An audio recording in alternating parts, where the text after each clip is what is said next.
Hola, vamos a hacer una actividad de sonidos.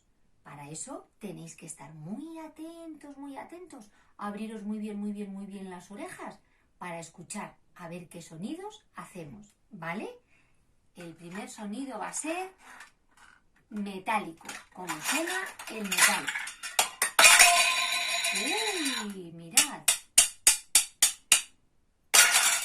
Mirad cómo suena. ¿Os gusta este sonido? Ahora vamos a ver cómo suena el plástico si golpeamos dos botes de plástico. O si lo dejamos caer.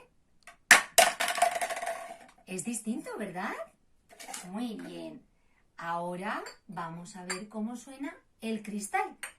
Vamos a ver, esto hay que hacerlo muy despacito y solo lo pueden hacer los mayores.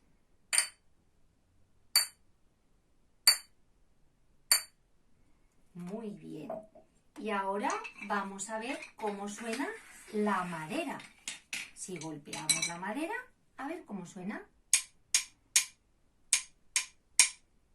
A ver con otra pieza más pequeña. Suena igual. Y a ver, los dos palos. ¿Veis? Suena igual. Vamos a dejar caer la madera, a ver cómo suena. ¡Oh! ¿Os ha gustado? ¡Hasta luego!